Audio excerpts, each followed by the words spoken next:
आता मागच्या लेक्चरला आपण ट्रेंड्स इन मेल्टिंग पॉईंट हा पॉईंट घेतलेला आहे. त्यानंतरचा पॉईंट आहे trends in atomic properties of first transition series. आता ट्रेंड्स इन ॲटॉमिक प्रॉपर्टीजमध्ये आपण ॲटॉमिक अँड आयोनिक रेडियाय बघणार आहे. आता ॲटॉमिक किंवा आयोनिक रेडियाय म्हणजे काय, तर distance from nucleus to valence shell, याला आपण काय म्हणतो, ॲटॉमिक रेडियाय म्हणतो. तसेच आयनची जी रेडियाय असते from nucleus to outermost shell, हे जे डिस्टन्स असतं त्याला आपण आयोनिक रेडियाय म्हणतो. आता ॲटॉमिक रेडियाय जी आहे ही काय होते, कुठलाही आपण पिरियड घेतला, फक्त ट्रान्झिशन सिरीजमध्येच नव्हे तर पिरियॉडिक टेबलमध्ये left to right atomic size काय होते, डिक्रीज होत जाते. So atomic radii decreases gradually from left to right.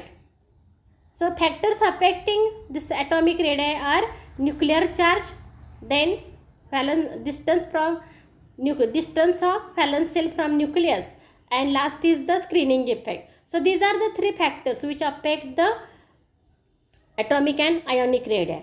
So in this case, nuclear charge increases from left to right. So nuclear charge increases by 1 unit because atomic number increases from scandium to zinc. So last field electron enters in the same n-1d orbital. Electron मात्र कुठं जातो आहे, 3D मध्येच जातो आणि प्रत्येक वेळी charge मात्र काय होतो, न्यूक्लिअर चार्ज हा 1 इन्क्रीज होत जातो आहे. There is poor shielding effect of the D electrons and so that attraction between nucleus and valence shell increases, and so that atomic radii goes on decreasing. So in this case, atomic radii decreases from left to right, that means from scandium to zinc in first transition series.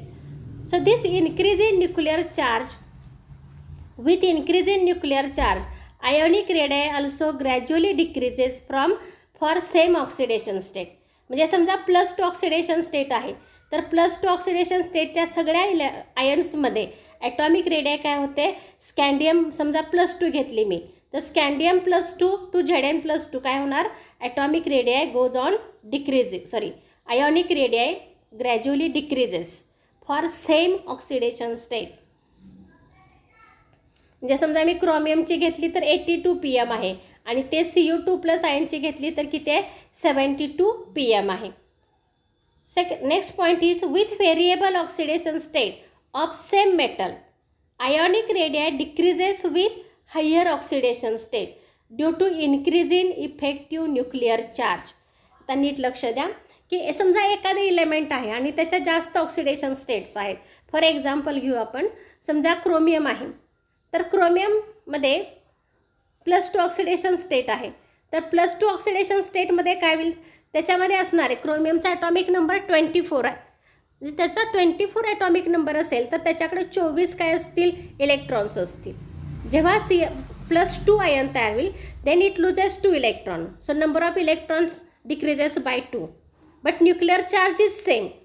So as negative charge decreases and positive charge is same, so attraction nuclear force is increased, and so that atomic or ionic radii goes on decreasing.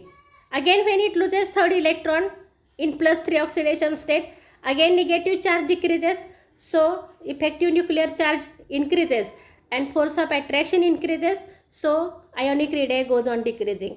Thus for same element its ionic radii decreases to the higher oxidation state. म्हणजे एखाद्या एलिमेंटची +2 oxidation state असेल त्यापेक्षा +3ची ionic radii काय असेल, कमी असेल, त्याच्यापेक्षा +4ची कमी असेल, त्याच्यापेक्षा +5ची कमी असेल. So ionic radii decreases from M2+ to M3+. Ionic radii of transition metals are similar than ionic radii of the smaller than the ionic radii of representative elements of same period. म्हणजे एकाच पिरियड्समध्ये असतील तर त्या पिरियडमधल्या representative एलिमेंटपेक्षा transition मेटलची ionic radii काय असते, smaller असते. आता हे ऑब्वियसलीच आहे की रिप्रेझेंटेटिव्ह एलिमेंट्स म्हणजे कोण आहेत, तर S ब्लॉक एलिमेंट्स आहेत आणि ह्या S ब्लॉक एलिमेंट्स ज्या आहेत त्याच्यापेक्षा ट्रान्झिशन एलिमेंटची आयोनिक रेडियाय ही काय असणार आहे, कमीच असणार आहे. आता इथं आपण त्याच्या व्हॅल्यूज बघू म्हणजे लक्षात येईल. स्कँडियम टू झिंक आपण इथं घेतलं तर ॲटॉमिक नंबर 21 ते 30 आहे. म्हणजेच न्यूक्लियस किती, त्याच्यामध्ये पॉझिटिव्ह चार्ज किती असणार, +21 टू +30 असेल. आता इथं जेव्हा मेटॅलिक म्हणजे त्याचे ॲटॉमिक रेडियाय असेल तर ही किती आहे, 164 आहे, 164, आणि लास्टची किती आहे, 137 आहे. म्हणजेच ग्रॅज्युअली काय होते, त्याचे atomic radii goes on decreasing. आता इथं आपण बघितले त्याचे आयोनिक रेडियाय, समजा +2 आयन आहे तर +2 आयनमध्ये आयोनिक रेडियाय काय होते, decreases from 79 to 75. Then here +3 ion असेल तर त्याचीसुद्धा आयोनिक रेडियाय काय होते, डिक्रीज होते. म्हणजे इथं आणि मगाशी सांगितलं त्याप्रमाणे +2 पेक्षा +3 काय होणार, डिक्रीज होणार. म्हणजे +2 इथं 79 आहे तर +3 मध्ये किती आहे, 64 आहे. म्हणजेच एकाच इलेमेंटच्या सेम डिफरंट ऑक्सिडेशन स्टेट्स असतील तर हायर ऑक्सिडेशन स्टेटची आयोनिक रेडियाय ही काय असते, कमी झालेली असते. तर इथं आपण आयोनिक रेडियाय हा ॲटॉमिक अँड आयोनिक रेडियाय हा पॉईंट इथं आपण कवर केलेला आहे. त्याचं ग्राफिकल रिप्रेझेंटेशन बघा. आता इथं आपण स्कँडियम टू झिंक काय होते, हळूहळू त्याचे ॲटॉमिक रेडियाय काय होते, डिक्रीज होत जाते आणि थोडीशी झिंकमध्ये थोडीशी इन्क्रीज होते. असं सेकंड ट्रान्झिशन सेरीज आणि थर्ड ट्रान्झिशन सेरीज या सगळ्या ठिकाणी काय होते, atomic radii goes on decreasing.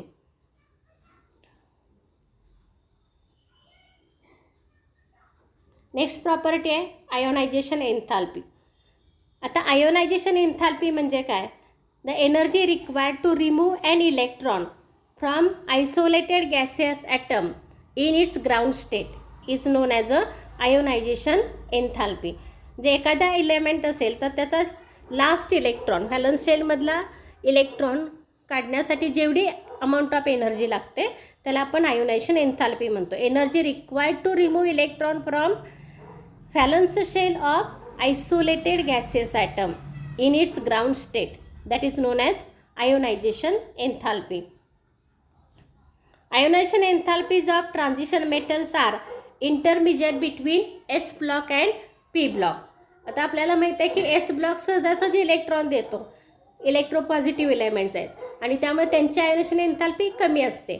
पण P ब्लॉकमध्ये काय होते, आयोनायझेशन एन्थाल्पी इन्क्रीज होत जाते. तर ट्रान्झिशन एलिमेंटची एन्थाल्पी काय असते, in between S block and P block. So ionisation enthalpy increases from left to right, डावीकडून उजवीकडे काय होत जाणार, ही इन्क्रीज होत जाणार. Transition elements are less electropositive than elements of group first and second. So they are less electropositive than S block elements, that means group first and second elements, and they are more electropositive than P block elements. Generally, in lower oxidation state, they form ionic compounds,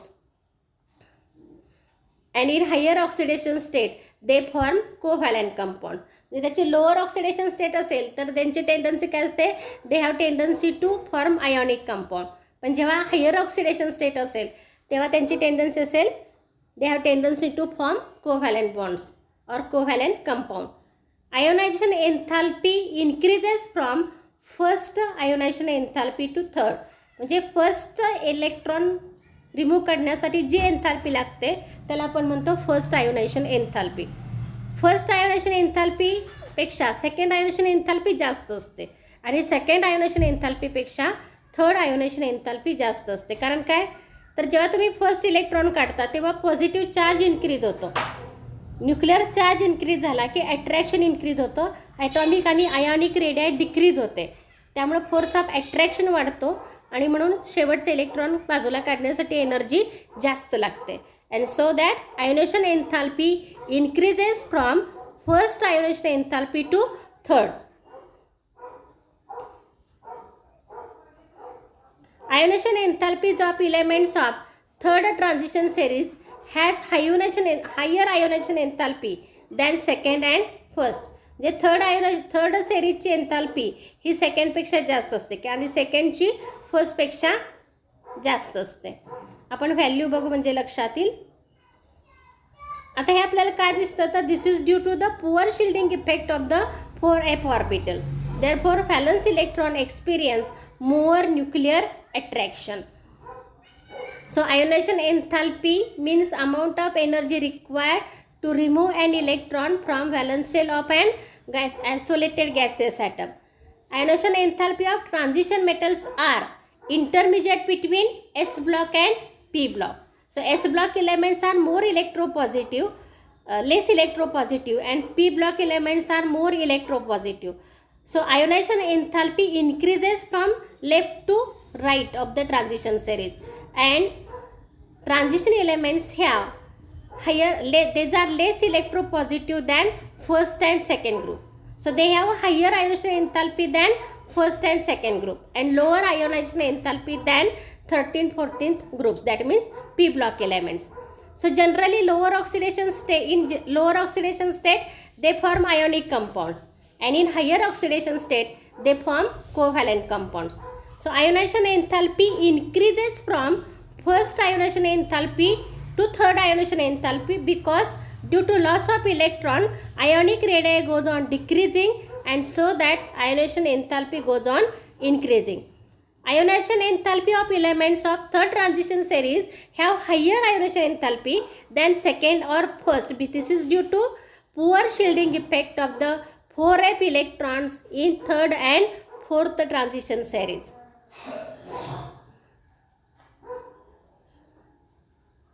So, these are values of ionization enthalpies of first transition series. So, when we observe this table, then first ionization enthalpy increases from scandium to zinc. Scandium has 632 MeV and zinc has highest, that is 906. Then second ionization enthalpy is, in case of scandium, when you observe, first ionization enthalpy is 632, second is 1245, and third is 2450. That means third ionization enthalpy is greater than second, and second ionization enthalpy is greater than first. So, when we observe the trends here, so in these three lines, that means first is for first transition series, second transition series, and third transition series. So, ionization enthalpy goes on increasing, and first transition series have lower ionization enthalpy, second transition series have higher ionization enthalpy, and third transition series have higher ionization enthalpy than first and second transition series. So, this is about ionization enthalpy of first transition series. So, in this case it is not required that you know the values of this ionization enthalpy. You only know the trends in properties. Values are not expected from you. So, next is metallic character. We know that all transition elements are metallic in nature. This is due to they have low ionization enthalpy and vacant d orbital. So, they form metallic bond, and so they show metallic character. They form metallic bond with covalent character. So, these bonds, metallic bonds, have covalent character due to presence of unpaired electrons in n-1 d orbital. So, as this metallic bond have covalent character, it is stronger bond, and so that they show typical metallic properties, like they are hard, they have high melting point, they are lustrous, they are malleable, ductile. All these are metallic characters, and also they have simple hexagonal, that means HCP type structure, or cubic close packed, that means CCP type structure, or body centered cubic structure. So, next is magnetic property. So, we know that in case of transition metal, there is presence of number of unpaired electrons, and due to these unpaired electrons, they show magnetic property, because we know that electron behaves as a tiny magnet, and due to this, if there is presence of unpaired electron, then that element show magnetic properties. When the compound is attracted towards magnetic field, then it is called as paramagnetic. So if it contains unpaired electron, then the compound containing element which have unpaired electron, then it is attracted towards magnetic field, that is called as paramagnetic. If it is deflected by magnetic field, then it is called as diamagnetic. So paramagnetic compounds are compounds containing Cu2 plus ion or Mn2 plus ion or Fe3 plus ion. So they have unpaired electron. So all these compounds which have unpaired electrons, ions have unpaired electrons, that are paramagnetic. When all electrons are paired, then that compounds are repelled by magnetic field, that is called as diamagnetic. For example, Zn2 plus ion or Cu plus ion or Sc3 plus ion. So in all these cases, they have all electrons paired, and so they are diamagnetic. Next is third property is also here, that is ferromagnetism. Those substances which are strongly attracted towards magnetic field and they acquire permanent magnetic property, that are called as a ferromagnetic. So this is third property, and it is special property shown by Fe, Co and Ni. That is, they are strongly attracted towards magnetic field and they acquires permanent magnetism, magnetic property, that is called as a ferromagnetism. These metals can be magnetized, that means they acquire permanent magnetic movement. So each electron, unpaired electron, gives small magnetic movement due to the spin angular movement and orbital angular movement. आपल्याला माहिती आहे की electron हा spin होत असतो clockwise आणि anti clockwise डिरेक्शनमध्ये. त्यामुळे त्याचे जे स्पिन अँग्युलर मुवमेंट आहे आणि ऑर्बिटल अँग्युलर मुवमेंट आहे, त्यामुळे त्याच्याकडं मॅग्नेटिक प्रॉपर्टी येते, स्मॉल मॅग्नेटिक मुवमेंट असते. So in case of transition series elements, contribution from angular movement is neglected. इथं फक्त ऑर्बिटल अँग्युलर मुवमेंट जी आहे ही फक्त स्पिन ओनली कन्सिडर केली जाते. ऑर्बिटल अँग्युलर मुवमेंट इथं निग्लेक्ट केली जाते. त्यामुळे स्पिन ओनली फॉर्म्युला जो आहे हा आहे magnetic moment is equal to mu is equal to square root of n into n plus. हा जो फॉर्म्युला याला स्पिन ओनली फॉर्म्युला म्हटलं जातं. म्हणजेच हा फक्त कशावर आहे तर स्पिन मॅग्नेटिक मुवमेंटवरती अवलंबून आहे. Mu means magnetic movement expressed in Bohr's magneton. So mu is equal to square root of n into n plus 2 Bm. Bm means Bohr magneton, that is unit of magnetic movement, where n is number of unpaired electrons. n हे काय number of unpaired electrons आहेत. आता याच्यावर फक्त तुम्हाला या टॉपिकमध्ये एवढा एकच टाईपचा प्रॉब्लेम असतो, calculate the spin only magnetic movement of डायव्हॅलेंट cation. आता तुम्हाला त्यासाठी फक्त काय माहीत पाहिजे, एन माहीत पाहिजे. एन म्हणजे काय नंबर ऑफ अनपेड इलेक्ट्रॉन्स, आणि नंबर ऑफ अनपेड इलेक्ट्रॉन्स काढण्यासाठी तुम्हाला त्याचं इलेक्ट्रॉनिक कॉन्फिगरेशन लिहिता आलं पाहिजे. सो ॲटॉमिक नंबर 25 असेल तर इलेक्ट्रॉनिक कॉन्फिगरेशन येणार 3d5. So electronic configuration of element with atomic number 25 is अर्गॉन 3d5 4s2. म्हणजे जी डी ऑर्बिटल आहे त्यामध्ये इलेक्ट्रॉन्स किती अनपेड आहेत 5. आता याचा हा जो कटायन आहे हा कसा दिलेला आहे तर डायव्हॅलंट कटायन आहे. डायव्हॅलंट याचा अर्थ याच्यावरती +2 चार्ज आहे. +2 चार्ज असेल तर हा 2 इलेक्ट्रॉन देईल, that are given from this 4s orbital. So divalent cation has electronic configuration argon 3d5 because 2 electrons from 4s orbital is removed, and so that it has 5 unpaired electrons in d orbital. And so n is equal to 5. ही किंमत आपण इथं घातली तर mu is equal to square root of 5 into 5 plus 2 म्हणजेच काय येणार 5 into 7 येणार. त्याचा आपण 5 into 7 आलं 35. त्याचा स्क्वेअर रूट घेतलं तर येतं 5.92 Bm. म्हणजेच इथं आपल्याला काय मिळालं तर मॅग्नेटिक मुवमेंट मिळाली म्यू. अशा टाईपचा तुम्हाला प्रश्न नीट JEEला पण विचारला जातो आणि बोर्डला पण विचारला जातो. बोर्डला विचारला तर हा 2 मार्काला विचारला जाईल, पण नीट JEE किंवा तुमचा MCQ टाईपच्या बाकीच्या जे कॉम्पिटिटिव्ह एक्झाम असतात किंवा MCQ टाईपच्या प्रश्नामध्ये हाच विचारला जातो, 1 मार्काला विचारला जातो. किंवा तुम्हाला कुठल्याही कटायनचं इलेक्ट्रॉनिक कॉन्फिगरेशन लिहून त्यामध्ये असणारे अनपेड इलेक्ट्रॉनची संख्या किंवा तो मॅग्नेटिक आहे का पॅरामॅग्नेटिक आहे हे पण तुम्हाला विचारलं जातं. म्हणजे त्यासाठी आपल्याला त्याचं इलेक्ट्रॉनिक कॉन्फिगरेशन लिहून आयनचं इलेक्ट्रॉनिक कॉन्फिगरेशन लिहायचं आणि त्यामध्ये अनपेड इलेक्ट्रॉन्स असतील तर तो पॅरामॅग्नेटिक असतो आणि जेवढी संख्या जास्त तेवढी त्याची मॅग्नेटिक मुवमेंट जास्त येते. आता पुढची प्रॉपर्टी आहे जी फार महत्त्वाची आहे, ही आहे कलर. आता कलर आपल्याला का दिसतो तर colour depends on the wavelength of the transmitted light. म्हणजे जेव्हा व्हिजिबल लाईट त्याच्यावरती पडते तेव्हा त्यातलं काही किरण तो ॲब्सॉर्ब करतो आणि बाकीचे रिफ्लेक्ट करतो आणि आपल्या डोळ्याला जो कलर दिसतो हा रिफ्लेक्टेड लाईटचा असतो. So the ionic and covalent compounds formed by transition elements are coloured. म्हणजे आपल्याला माहिती आहे की कॉपर सल्फेट हे ब्ल्यू कलरचं असतं किंवा कोबाल्टची कंपाऊंड घेतली आपण तर ही पिंक कलरची असतात, निकेलची घेतली तर ग्रीन कलरची असतात.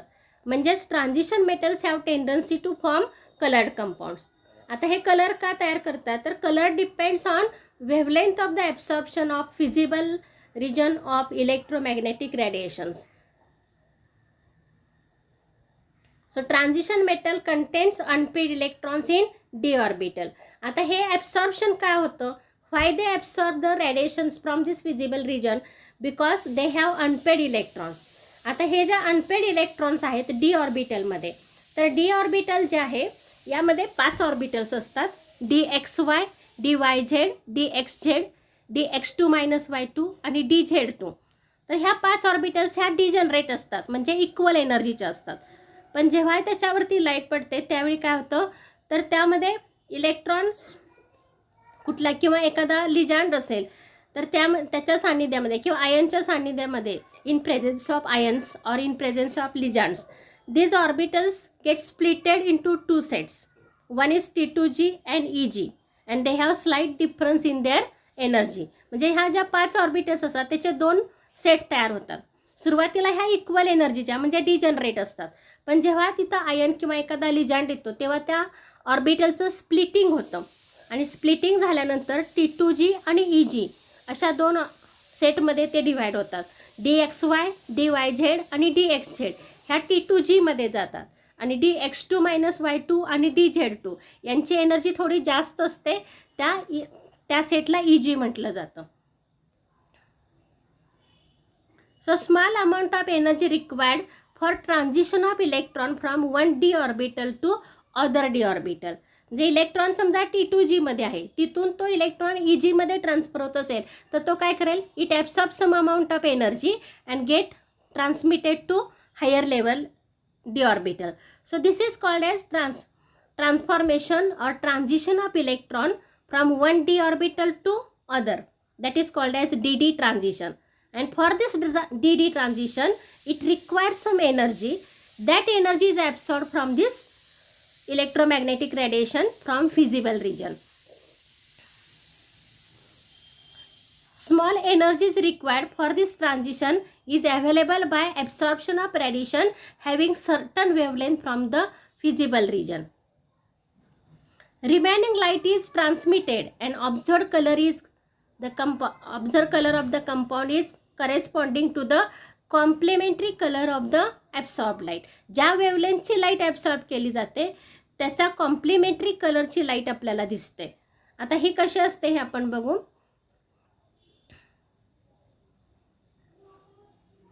समजा रेड कलरची लाईट ॲब्सॉर्ब केली असेल तर आपल्याला कंपाऊंडचा कलर ब्ल्यू दिसतो, म्हणजे त्याचा कॉम्प्लिमेंटरी कलर दिसतो. The ions having no unpaired electron, जर अनपेड इलेक्ट्रॉन नसेल तर ते कलरलेस असतात. त्यामुळे तुम्हाला इथं MCQ असतो की कुठला कंपाऊंड यातलं किंवा कोणता ion, which of the following is colourless और which of the following is coloured, अशा टाईपचा प्रश्न तुम्हाला याच्यावरती येतो MCQला. तर यामध्ये तुम्हाला त्यामध्ये अनपेड इलेक्ट्रॉन आहे का बघायचं आणि जर त्या ऑक्सिडेशन स्टेटला अनपेड इलेक्ट्रॉन असेल तर तो कलर्ड असतो आणि जर अनपेड इलेक्ट्रॉन नसेल तर तो कलरलेस असतो. म्हणजे इथं आपण एक्झाम्पल दिले, Cu+1 असेल, Ti+4, Zn+2, they have no unpaired electron and so that they are colourless. So color also depends on the ligand and geometry of the complex formed by metal ion. जो लिगॅन्ड आहे, जो ion आहे, ज्याच्या सान्निध्यामध्ये तो transition metal आहे, त्याच्यावरती सुद्धा colour अवलंबून असतो. किंवा त्या कॉम्प्लेक्सची जी जॉमेट्री आहे, it also affects the colour. For example, complex घेतला आपण COH2O6 इथं लिगॅन्ड आहे water molecules. So in presence of this ligands it has octahedral geometry and colour is pink. पण जेव्हा हा COCl4 असेल, म्हणजेच इथं आयन जो आहे, लिगॅन्ड्स जे आहे ते क्लोरीन आहेत, त्या आणि याची जॉमेट्री आहे tetrahedral. So it has deep blue colour. That means colour depends on the ligands as well as geometry of the complex compound. Also sometimes color of this transition element depends on the charge transfer. So color of transition metal ion related to first presence of unpaired d electrons. Second point is dd transition of electrons. Next is nature of ligands attached to metal ion. Fourth is geometry of complex. So these 4 factors are most important. And last is color also arise due to the charge transfer. In case of MnO4 minus, it has purple color due to the charge transfer. जे हे जे 4 points इथं सांगितले हे महत्त्वाचे आहेत. तुम्हाला याच्यावरती 2 मार्काचा प्रश्न येतो. Which are the factors which affects the colour of transition metal, और explain the factors affecting colour of transition metal. इथं तुम्हाला कलर व्हील दाखवलेलं आहे, ज्यामध्ये तुम्हाला कुठल्या लाईटची जी लाईट आहे ॲब्सॉर्ब केल्यानंतर त्याचा कॉम्प्लिमेंटरी कलर त्याच्या समोर दिसतो. म्हणजे ऑरेंज कलर ॲब्सॉर्ब केला तर ब्ल्यू कलरची लाईट कलर दिसतो आपल्याला. रेड कलर असेल ॲब्सॉर्ब केला तर आपल्याला त्याचा कॉम्प्लिमेंटरी म्हणजे ग्रीन कलर दिसतो. येलो असेल तर त्याच्या येलो कलरची लाईट ॲब्सॉर्ब केली तर त्याचा कॉम्प्लिमेंटरी आपल्याला व्हायलेट कलर दिसतो. इथं आपल्याला कलर दिलेले आहेत. समजा 3D 0 इलेक्ट्रॉनिक कॉन्फिगरेशन आहे, म्हणजे outer electronic configuration. Unpaired electron 0 आहेत म्हणून हे कलरलेस आहे. Ti+3 आपण घेतला तर त्यामध्ये 1 इलेक्ट्रॉन अनपेड आहे, 3D 1 आहे, 1 इलेक्ट्रॉन अनपेड आहे म्हणून हा पर्पल कलरचा असतो. पण तोच आपण Ti+4 घेतला तर इलेक्ट्रॉनिक कॉन्फिगरेशन 3D 0 बनतं. So it has no unpaired electron, so it is colourless. मग तुम्हाला याच्यावर प्रश्न येतो की explain why Ti+3 is coloured but Ti+4 is colourless. किंवा आणखीन येऊ शकतो की why TiCl3 is coloured and TiCl4 is colourless. त्यासाठी तुम्हाला सांगावं लागेल की colour depends on number of unpaired electrons, depends on the presence of unpaired electron and d transition. So in case of Ti+3 electronic configuration, outer electronic configuration is 3D1. So as it has one unpaired electron, it is colored. But in case of Ti+4, electronic configuration is 3D04. As it has no unpaired electron, it is colorless. Similarly, vanadium 3+ has 2 unpaired electrons, so it is green colored. Chromium +3 has 3 unpaired electrons, so it is violet color. So this chart explains presence of unpaired electron and the color. Here Cu2+ has 1 unpaired electron, so it is blue color. Copper sulfate is blue color. But Cu+1 has no unpaired electron, so it is colorless. Or Zn2+ has no unpaired electron, so it is colorless. इथं तुम्हाला प्रश्न येऊ शकतो, why CuSO4 is colored but CuCl is colorless. CuSO4 मध्ये कॉपरची oxidation state +2 आहे, so it has 1 unpaired electron and so it is coloured. But in case of Cu+1, CuCl oxidation state of copper is +1, so it has no unpaired electron and so it is colourless. Next is catalytic property. So this transition metals acts as a catalyst. Catalyst means these are the substances which are used to increase the rate of chemical reaction or control the rate of chemical reaction. So all these transition metals and their compounds, they are good, they exhibit good catalytic property because they have ability to participate in different oxidation reduction steps of the catalytic property. हे जे कॅटॅलिटिक property आहे त्यावरून त्याचे दोन types आहेत. That's has a homogeneous as well as heterogeneous catalyst. आता homogeneous catalysis म्हणजे काय? So in homogeneous catalysis reaction metal ion form unstable intermediate. म्हणजे इथं हा सुरुवातीला अनस्टेबल इंटरमिजिएट तयार करतो आणि त्यानंतर तो लिव्ह होतो आणि प्रॉडक्ट तयार करतो. याला म्हटलं जातं homogeneous कॅटॅलिसिस. In heterogeneous catalysis reactions, metals provides only surface for reactant to react. म्हणजे समजा आपण म्हणतो की कॅटॅलिटिक हायड्रोजनेशन आपण घेतो निकेल किंवा प्लॅटिनमवरती, त्यावेळी फक्त निकेल किंवा प्लॅटिनमच्या सरफेसवरती हा गॅस ॲडसॉर्ब होतो. म्हणजेच हा फक्त काय करतो, it provides surface for reactant to react. त्याला आपण हेट्रोजिनियस कॅटॅलिसिस म्हणतो.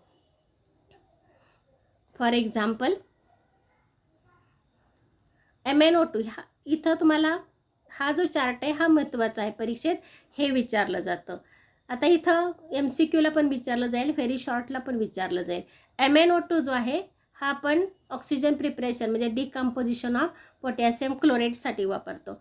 मॉलिब्डेनम अँड Fe हा manufacture of ammonia by Haber's process यामध्ये वापरला जातो.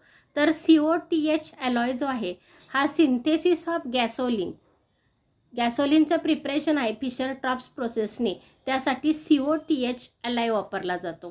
निकेल जो आहे हा hydrogenation of ethyne to ethane.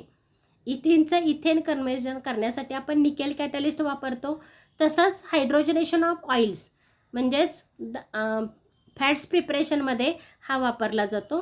FeCr जो आहे हा FeCr हा formation of CO2 and hydrogen from carbon monoxide and steam या रिॲक्शनमध्ये FeCr वापरला जातो. तर प्लॅटिनायझ्ड ॲस्बेस्टस हा H2SO4च्या प्रिपरेशनसाठी वापरला जातो. Production of H2SO4 by contact process. Next property आहे फॉर्मेशन ऑफ इंटरस्टिशियल कंपाऊंड्स. आता इंटरस्टिशियल कंपाऊंड्स म्हणजे काय? तर इंटरस्टिशियल कंपाऊंड्समध्ये these compounds are formed by trapping small atoms like hydrogen, carbon, boron, nitrogen, etc. in the interstitial spaces within the crystal lattice of metal that are called as interstitial compounds. म्हणजे मेटलचं जे structure आहे आपण solid स्टेटमध्ये बघितलं तर त्याच्यामध्ये ज्या जागा असतात त्याला आपण इंटरस्टिशियल स्पेसेस म्हणतो. तर त्या इंटरस्टिशियल स्पेसेसमध्ये स्मॉल जे ॲटम्स आहेत, मग हायड्रोजन असेल, कार्बन असेल, बोरॉन असेल, तर अशा स्मॉलर ॲटम तिथं त्या स्पेसमध्ये ट्रॅप केल्या जातात आणि ते जे कंपाऊंड तयार होतं त्याला म्हटलं जातं इंटरस्टिशियल कंपाऊंड. आपण इंटरस्टिशियल इम्प्युरिटी डिफेक्ट जसा वाचलेला आहे शिकलेला आहे त्याप्रमाणे. तर हे जे इंटरस्टिशियल कंपाऊंड्स म्हणजे काय? Compounds formed by trapping small atoms like hydrogen, carbon, boron, nitrogen etcetera in interstitial spaces within the crystal lattice of metal. त्याचं एक्झाम्पल आहे स्टील, कास्ट आयर्न एक्सेट्रा. यामध्ये जो कंपाऊंड आहे हे आयर्न आहे, त्याच्यामध्ये कार्बन हा स्मॉल ॲटम ट्रॅप केला जातो. आता याच्या प्रॉपर्टीज ज्या आहेत तर interstitial compounds are good conductors of heat and electricity. They are hard. Their chemical properties are similar to the parent metal. म्हणजे आपण स्टील घेतलं तर त्याच्या प्रॉपर्टीज ह्या आयर्नसारख्याच असतील chemical properties. Their melting point is higher than the pure metal. Their densities are less than the parent metal. Parent मेटलपेक्षा density कमी असते पण मेल्टिंग पॉईंट हा जास्त असतो. So metal carbides are chemically inert and extremely hard as a diamond. यामध्ये जर आपण कार्बन ॲड केला तर जे कार्बाइड्स तयार होतात हे हार्ड असतात आणि इनर्ट असतात. And hydrides of this transition metals are used as a powerful reducing agents.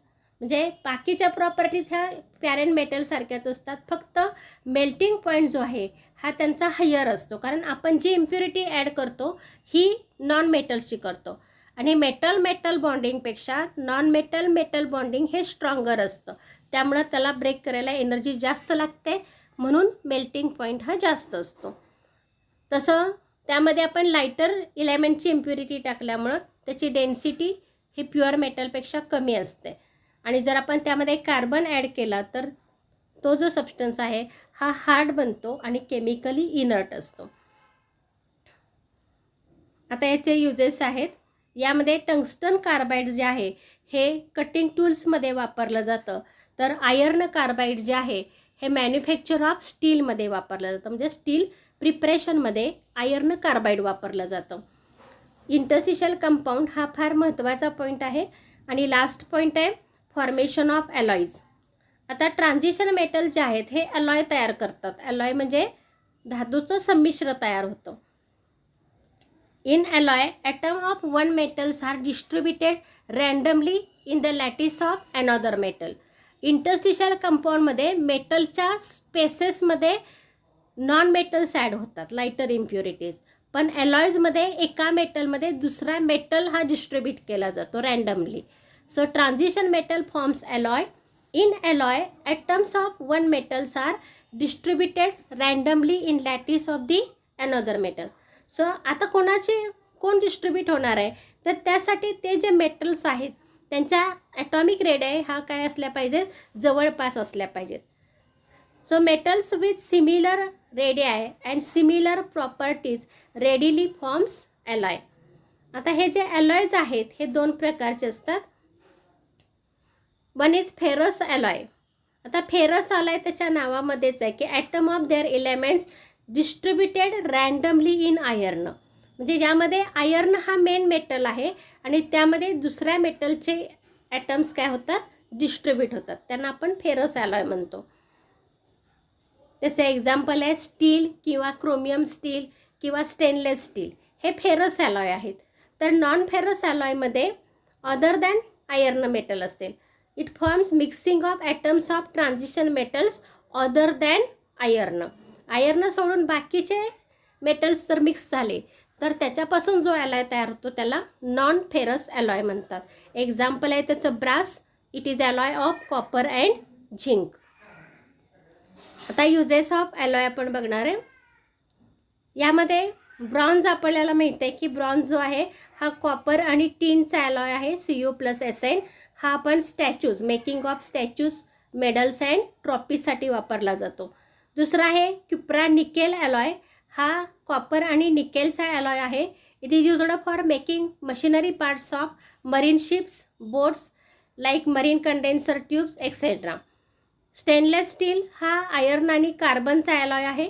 It is used for construction of outer fuselage of ultra high speed aircraft, म्हणजे एअरक्राफ्टमध्ये हा वापरला जातो. त्यानंतर निक्रोम जो आहे हा निकेल आणि क्रोमियमचा अलॉय आहे. It is used for making gas turbine engines. आणि टिटॅनियम अलॉय जो आहे यामध्ये टिटॅनियम, फेरेनियम अँड ॲल्युमिनियम या तिघांचा हा अलॉय आहे.